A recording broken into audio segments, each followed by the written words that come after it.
법궤를 통한 하나님의 메시지라고 하는 제목으로 하나님의 말씀을 선포하겠습니다. 오늘 먼저 본문의 배경입니다. 법궤를 빼앗은 블레셋 사람들이 이스라엘의 능력의 근원이 법궤에 있다고 하는 것을 알고 그 법궤를 그들이 섬기는 다곤 신전에다 모시게 되었습니다. 그런데 웬일입니까? 법궤를 자기들의 신전에 안치한 이후부터 그 나라에 재앙이 임하기 시작했습니다. 그래서 심한 독종으로 백성들이 죽을 고생을 하니까 방백들이 모여서 회의를 한 결과 법궤만 빼앗아오면 이스라엘은 망하고 블레셋은 홍할 것이라고 하는 그들의 생각이 잘못된 것을 알게 되었습니다. 그래서 법궤를 더 오래 갖고 있다가는 무슨 재앙을 당할지 모를 것이니까 다시 이스라엘로 돌려보내자 결정을 하게 되었습니다. 자, 여기서부터 법궤를 통한 하나님의 메시지는 분명해집니다. 자, 첫째는 죄가 우리 가운데 있을 때에는 실패하게 됨을 분명히 가르쳐 주십니다. 사무엘상 2장 22절 말씀해 보시면은 엘리가 매우 늙었더니 그의 아들들이 온 이스라엘에게 행한 모든 일부와 회막문에서 수종드는 여인들과 동침하였음을 듣고, 지금까지는 하나님께서 절대적으로 이스라엘을 혼하셨습니다. 이스라엘이 하나님 앞에 구하는 것이나 그리고 이스라엘 백성들이 계획하는 모든 일에는 하나님께서 응답하셨습니다. 그런데 왜 지금은 이스라엘에 하나님께서 응답이 없으셨고 하나님께서 떠나버리신 것일까요? 지난주에 말씀을 나눴습니다. 처음 전쟁에서 블레셋과 4,000명이 전사했는데 법궤를 가지고 전쟁터에 나갔더니만 4,000명이 아니라 3만 명이 죽는 어마어마한 사건이 발생했습니다. 이유가 무엇일까요? 자, 한마디로 이야기하면 그들의 죄 때문이었습니다. 죄를 사랑하면 하나님과 원수가 됩니다. 죄를 사랑하면 우리가 저주를 내 스스로 짊어지고 살아가게 됩니다. 죄는 인류를 망하게 했습니다. 심지어 하나님께서 택하신 이스라엘 백성도 망하게 하셨습니다. 마귀는 이것을 알기 때문에 우리로 하여금 죄짓게 하기 위하여서, 그리하여서 죄짓고 난 이후에 우리의 인격이 무너지고 우리의 가정이 무너지고 사업과 그리고 건강에 문제가 생기게 하여서 결국은 도둑질하고 죽이고 멸망당하는 상황까지 우리를 이끌어 가게 됩니다. 자, 우리를 잘 살게 하기 위해서 주님께서 오셨기 때문에 이제는 우리는 마귀의 후예가 아니고 마귀의 자녀가 아니고 하나님의 후세가 되었습니다. 그런데 왜 우리에게 여전히 어려움이 있고 우리가 실패 가운데 넘어지면서 또 우리 삶의 어둠의 권세가 깨어지지 않는 겁니까? 여러 가지 원인을 찾을 수 있겠습니다만은 가장 근본적이고 심각한 것은 우리가 하나님으로부터 떠나 있기 때문입니다. 다른 말로 하면 죄가 우리 가운데 거하고 있기 때문에 그렇습니다. 오늘 말씀을 통하여서 하나님의 방법으로 죄 문제를 해결한 받기를 주의 이름으로 축복합니다. 우리 죄를 멀리하는 우리 남북의 온 성도들 되시길 주님의 이름으로 축원합니다. 두 번째는 속건제는 희생이 있어야 함을 깨닫게 해주십니다. 오늘 본문 3절입니다. 그들이 이르되 이스라엘 신의 궤를 보내려거든 그저 보내지 말고 그에게 속건제를 드려야 할지니라. 이스라엘을 이기고 법궤를 빼앗은 블레셋 사람들은 성성장구합니다. 이제 법궤를 빼앗았으니까 하나님께서 블레셋 편이라 생각을 하게 되었습니다.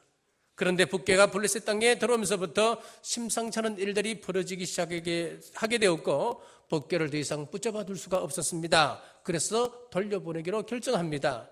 자, 그런데 법궤를 돌려보내기로 결정하고 그럼 어떻게 해서 돌려보내야 되겠는가? 자, 그 나라 제사장들과 술객들, 정말하자면 점쟁이들이 이렇게 이야기합니다. 그저 보내지 말자, 그렇게 이야기했습니다.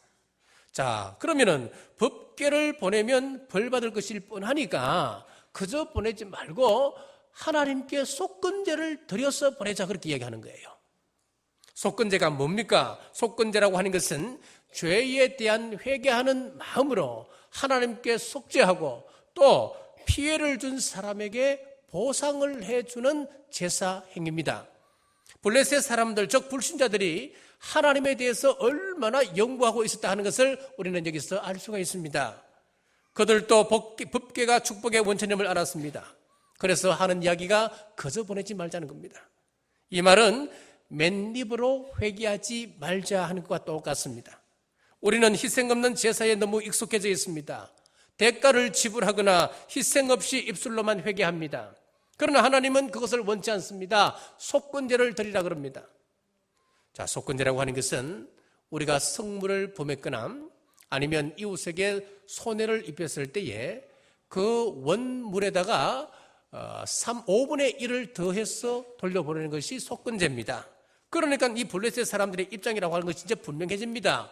그저 보내지 말고 피해를 준 것에 대한 속건제를 드려서 하나님의 마음을 위로하고 하나님의 마음을 어루만지고 달래서 돌려보내야 한다는 것이 그들의 기본 입장이 된 거예요. 블레셋 사람들이 어떻게 이런 기특한 생각을 했겠습니까?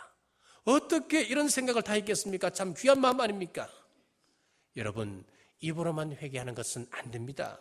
반드시 대가를 지불해야 하는 것이 하나님의 속건제입니다. 자, 그런 면에서 이 속건제의 의미라고 하는 것은 죄를 짓고 난 다음에 죄 용서받는 그런 제사라기보다는 아예 원천적으로 예방적 의미가 더 크다고 하는 것을 알 수가 있습니다. 남의 돈 1억을 떼먹었다면은 이 속건제의 대입을 해보면 어떻습니까? 원금에다가 5분의 1을 더해서 돌려보내라. 1억 2천만 원을 돌려보내야 되는 거예요. 자, 그러면은 1억을 떼먹고 1억 2천을 돌려보낸다. 누가 감히 죄를 지을 수 있겠습니까? 누가 죄 지을 생각을 하겠습니까? 그러니까 이 속건제를 우리에게 주신 것은 아예 우리로 하여금 죄 지을 생각을 하지 말라고 하는 그런 예방적 의미가 있는 거예요. 자, 그래서 속건제를 이 블레셋이 준비를 하는데, 자, 4절을 보십시오. 그들이 이르되 무엇으로 그에게 드릴 속건제를 삼을까 하니 이르되 블레셋 사람의 방백의 수요대로 금독종 5과 금쥐 5마리라야 하리니. 자, 그런데 잘 보시면은 여기 속건제를 드리는 방법에 있어서 하나님의 방법과는 참 멀리 떨어져 있습니다. 금독종 5개를 만들고 금으로 금쥐를 5개 만들었습니다. 여기서 5이라고 하는 것은 블레셋의 5 방백을 의미합니다. 독종이라고 하는 것은 우리 몸의 종기를 이야기하는데 그 종기가 어떻게 생겼는지는 모르지만은 하여튼 종기의 모양으로 금으로 만들었습니다. 그리고 금쥐를 5개 만드는데 그 이유가 이렇습니다. 이 독종을 옮긴 것이 주에서부터 왔다고 생각하고 금쥐 5개를 만드는 겁니다. 자, 이 사람들이 지금 병에 걸린 이유가 하나님과의 관계, 그리고 이스라엘과의 관계 때문이라는 것을 알았습니다. 그래서 속건제만 잘 드리게 되면은 이 속건제를 하나님께 드림으로 하나님의 마음을 어루만져 드리고 하나님의 마음을 풀어드린다면 지금 이 백성들에게 창궐하고 있는 독종이 사라지고 문제가 해결될 것이라 그들은 믿었습니다. 자, 이방인들이지만은 대단한 사람들입니다. 자, 그러나 블레셋이 속건제를 드리려 했다면은 속건제를 드리는 방법까지 하나님의 방법을 찾아야 할 것 아니겠습니까? 속건제는 황금 가지고 되는 것이 아닙니다. 돈 가지고 되는 것이 아니란 이야기입니다. 자기 희생이 있어야 됩니다. 우리가 교회를 봉사할 때에 교회 봉사도 똑같습니다. 자기 희생이 없으면 안 되는 겁니다. 우리가 구역장을 맡아서 구역을 돌아볼 때도 자기 희생이 있어야 가능하지 않습니까? 자기 희생 없이 어떻게 구역을 이끕니까?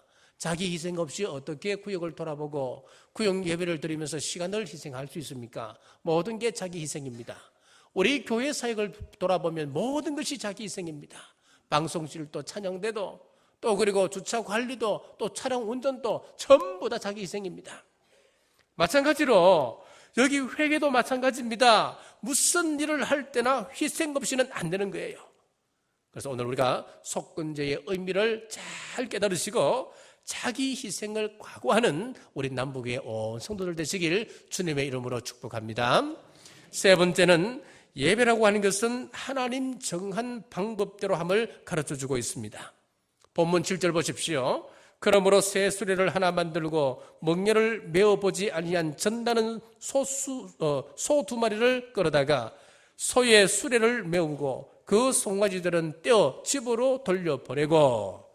여기 잘 보시면 블레셋 사람들이 참 정성을 다했다는 것을 알 수가 있지요. 그런데 그 방법을 보면 하나님의 방법과는 너무나 거리가 멉니다. 법궤를 다시 이스라엘 백성들에게 돌려보낼 때 그 행위를 보면은 수레에 실어서 돌려보내게 되는 것을 보게 됩니다. 자, 우리 민수기 4장에 보면은 하나님께서 레위 지파 사람들이 하나님 앞에 어떻게 봉사해야 되는가 봉사의 방법을 가르쳐주고 계십니다. 무조건 열심을 다해서 충성한다고 하나님께서 그거 기뻐 받으시지 않는다고 하는 겁니다.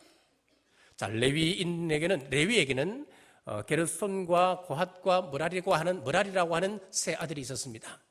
하나님은 특별히 이들을 구별하여서 이들에게 성막 그리고 성전 안에 있는 모든 일을 감당하도록 했습니다.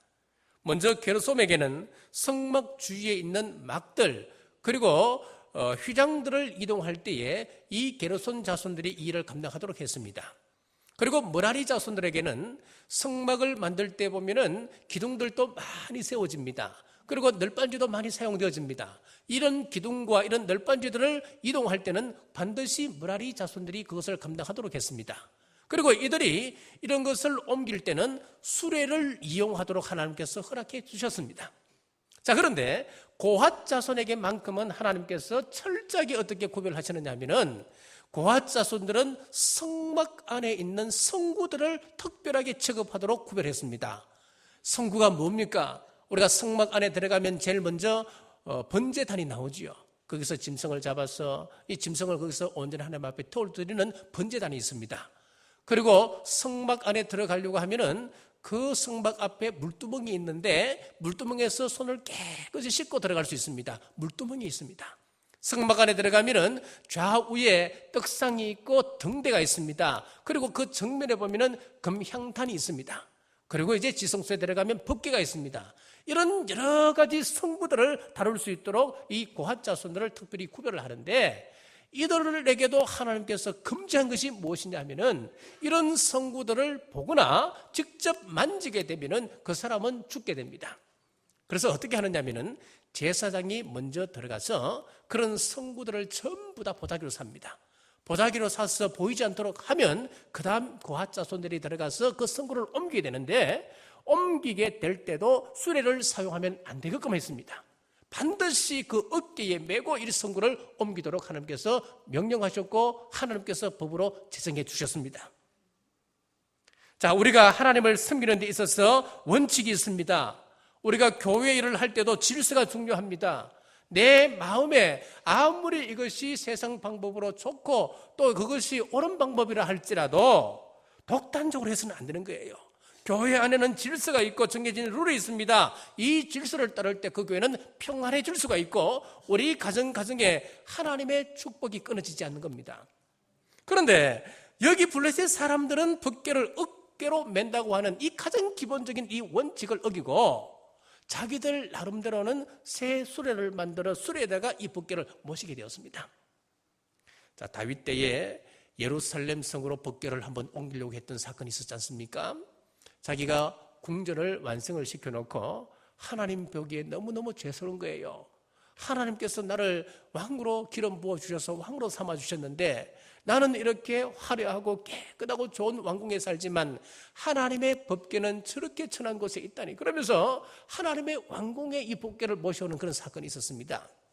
자, 그때도 이 다윗이 실수를 어떻게 합니까? 수레에다가 군대를 동원하여서 화려하게 어마어마한 군대를 투입해서 그것을 이송하는 거예요. 그런데 거기에서 사건이 일어납니다. 우사라고 하는 사람이 그 자리에서 즉사하는 그런 사건을 경험하게 되는 겁니다. 왜 그렇습니까?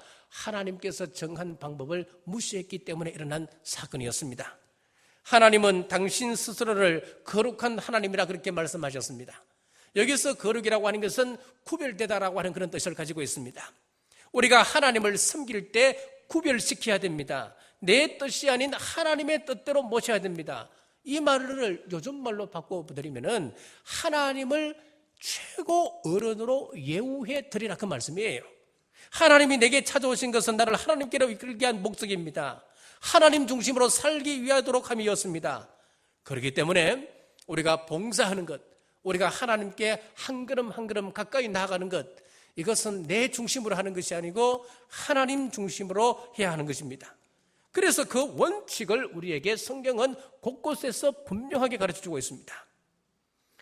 자, 그래도 이방인들이 이 정도 하나님을 알고 또 하나님께 경배하기 위해서 이렇게 노력을 다 했다고 한다면은 하나님께서 얼마든지 봐줄 수 있지 않을까 그렇게 생각을 하는데 하나님은 그거 봐주지 않은 겁니다. 왜 하나님께서 봐주지 않습니까? 하나님은 당신을 우상으로 취급하는 걸 용서하지 않으십니다. 하나님은 미신이 아니십니다. 우리 하나님은 하나님을 이용하는 사람을 굉장히 기분 나빠하십니다. 하나님께서 우리를 수단과 방법으로 대우하지 아니하고 우리를 인격으로 대우해 주셨듯이 우리도 하나님께 나아갈 때 그분을 이용하려고 하시는 것이 아니고 우리의 마음과 정성을 다하여 인격으로 하나님을 모셔야 되는 거예요. 자, 그런데 우리의 신앙을 보면 하나님과 비인격적인 관계를 살고 가는 경우가 참 많습니다. 우리가 기도를 많이 하지요. 또 예배를 많이 드립니다. 어떤 사람은 40일 금식을 하기도 하고 또 어떤 사람은 자기가 작정한 그 기도 제목이 응답받을 때까지 하루에 한 끼 금식하며 하나님께 끊임없이 부르짖습니다. 그러나 우리가 정말 주의해야 될 것이 하나 있습니다. 내가 하나님께 나아갈 때 형식이 목적이 되면 안 됩니다. 여러분, 이 말은 무슨 말이냐면 예를 들어 이런 거예요. 우리 집에 큰 문제가 생겼습니다. 큰 문제가 생기면 흔히들 우리는 기도 안 하는 사람들도 하나님을 찾아 나가 기도합니다. 그러잖아요. 그래서 어떤 사람은 작정을 하기도 하지요. 하나님, 제가 앞으로 2달 동안 하루에 2시간씩 작정 기도하겠습니다. 그래서 한 석 주 동안은 성심을 다해서 하루에 2시간씩 기도를 했습니다. 그런데 그 이유가 문제입니다. 그 이후에도 물론 2시간씩 기도는 합니다만은 마음은 이미 없습니다. 그리고 형식적으로 왔다 갔다 하면서 시간만 때운다고 했을 때에 여러분 어떻겠습니까? 그리고 그 마음에는 여전히 이런 마음이 있는 거예요. 내가 하나님 앞에 하루에 2시간씩 시간을 바쳤으니까 하나님께서 이 문제 해결해 주셔야 됩니다. 하나님께서 우리 가정, 우리 직장 하나님 축복해 주셔야 됩니다. 자, 그렇게 생각하는 거예요. 이것이 바로 비인격적 관계, 그렇게 이야기하는 겁니다. 이렇게 비인격적인 관계로 전락할 때에 법궤가 없을 때는 4,000명이 죽었습니다마는 법궤를 메고 전쟁터에 나갔을 때는 3만 명이 죽는 그런 비극이 발생하는 겁니다. 여기 하나님의 비밀이 있습니다. 하나님께서 돈이 필요하셔서 여러분 보고 11조 하라 그러겠습니까? 그게 아니에요. 하나님께서 너무 무료하시니까 우리에게 새벽에 일찍 나와서 나와 대화하자, 그게 아니란 이야기예요. 그런데 우리는 이런 식으로 하나님을 만나기를 좋아합니다. 어떤 틀을 만들어 놓고 그 틀 속에 하나님을 고착시켜버리는 거예요. 우리가 편지를 보내고 카드를 보낸다고 하는 것은 그 카드 속에, 그 편지 속에 내 마음을 담는 것 아니겠습니까? 그래서 우리가 짧은 문장을 쓰고 짧은 글을 쓰더라도 거기에는 내 정성이 들어가고 내 온 마음이 다 들어가야 상대 받는 사람이 기분 좋은 거예요. 선물도 마찬가지입니다. 선물을 받아보면 그 사람의 정성이 들어있는지 안 들어있는지 볼 수 있잖아요. 어떤 경우에는 선물을 안 받은 만 못한 경우가 참 많습니다. 서로 마음만 상하게 하는 것도 있단 말이에요. 대화를 하는데 생각은 딴 데가 있고 그냥 입술로만 이야기를 주고받는다면 대화자가 얼마나 불쾌하겠습니까? 이런 걸 보고 비인격적 관계라는 거예요. 우리가 하나님께 나아갈 때 하나님 앞에 기도한다 하면서 내 마음은 싫지 않고 예배를 드렸으니까 복 주셔야 합니다. 예배를 드렸으니까 우리 사업에 복 주셔야 됩니다. 내가 11조를 꼬박꼬박 드리고 하나님 앞에 특별히 이렇게 많은 헌금을 드렸으니까 하나님께서는 문제 해결하시고 복 주셔야 됩니다. 법궤를 갖다 놨으니까 이제 축복해 주셔야 되는 것 아닙니까? 똑같은 겁니다, 여러분. 지금 이스라엘 백성들이나 블레셋 사람들이 다 이렇게 생각하고 있었습니다. 우상을 섬기듯 하고 있는 거예요. 그럴 때 이스라엘 백성들에게는 대패를, 그리고 블레셋 사람들에게는 온 백성이 독종으로 고통받는 그런 재앙이 임하게 되었습니다. 가나안의 축복을 위해서 주신 신명기서의 중심 메시지가 무엇인 줄 아십니까? 왜 너희 조상들이 광야에서 다 죽은 줄 아느냐? 거기에 제사가 없어서 죽었느냐? 아니면 먹을 것이 없어서 굶어 죽었느냐? 그게 아니라는 거예요. 하나님을 섬기되 마음을 실지 않았다. 너희들이 하나님을 사랑하되 하나님을 온 정성을 다해서 사랑하지 않았다. 그 이야기입니다, 여러분. 가슴 없는 교제는 하나님께서 가정히 여기십니다. 그러므로 우리가 하나님을 섬길 때 우리의 마음을 다하고 우리의 온 정성을 다하고 우리의 모든 생명을 바쳐서 우리 주님 사랑하시길 주님의 이름으로 축복합니다. 저는 오늘 우리 두 분 장로님께서 2부 때 그리고 3부 때 그 기도를 보니까 우리 1부 때도 그랬습니다. 그 기도 제목들이 어떤 기도냐면은 우리는 하나님 한 분에게 목숨 걸겠습니다 하는 그런 기도를 누군가 하셨어요. 그렇습니다. 우리가 하나님께 목숨을 바치는 것, 이것이 바로 하나님께 나가는 자세라는 거예요. 자, 우리 주님께서 책망하신 부류가 몇 부류가 있는데 그 가운데 한 부류가 바리새인들이에요. 마태복음 23장 23절에 보면은 화 있을진저 외식하는 서기관들과 바리새인들이여 너희가 박하와 회향과 근처의 11조는 들이되 율법에 더 중한 바 정의와 긍휼과 믿음은 버렸도다. 그러나 이것도 행하고 저것도 버리지 말아야 할지니라. 이 말씀은 무슨 말씀이냐면은 이 바리새인들이 얼마나 믿음이 좋은 사람들입니까? 이 사람들이 열심히 따라갈 수 있는 사람이 없는 거예요. 그런데 이 사람들에게 우리 주님께서는 하시는 말씀이 그렇게 사람들에게 보이고 그렇게 형식에 치우치는 것, 그 필요 없다는 거예요. 그 속에 과연 마음이 있느냐, 하나님을 얼마나 진심으로 뜨겁게 사랑하는 마음이 있느냐, 그거 보시겠다는 거예요. 우리가 찬양대를 한다, 주일학교 교사를 한다, 또 그리고 집사 직분을 감당한다, 헌금을 드린다, 예배를 드린다, 기도한다 할 때 껍데기로 하지 말고 중심으로 하라, 그 말씀이에요. 자, 성전을 지어놔도 백성들의 마음이 떠나가고 형식만 남아있으니까 우리 하나님께서 성전을 떠나가 버리십니다. 할례를 받았지만은 마음을 뱉지 않을 때에 하나님께서는 그 할례를 인정치 않으신다 말씀하셨습니다. 그래서 껍데기를 자르지 말고 마음을 잘라라 말씀하십니다. 예레미야 4장 4절 말씀입니다. 유다인과 예루살렘 주민들아 너희는 스스로 할례를 행하여 너희 마음 가죽을 베고 나 여호와께 속하라. 그리하지 아니하면 너희 악행으로 말미암아 나의 분노가 불같이 일어나 살이리니 그것을 끌 자가 없으리라. 자, 우리 교회가 처음이라도 우리 주님께 좀 더 가까이 가기 위해서 올해 신앙 3대 대행진을 지금 진행하고 있습니다. 우리가 교회에서 이렇게 공포한 것은 우리가 조금이라도 주님께 가까이 나가고 주님 모습 닮아가고자 하는 저희들의 마음이 있는 거예요.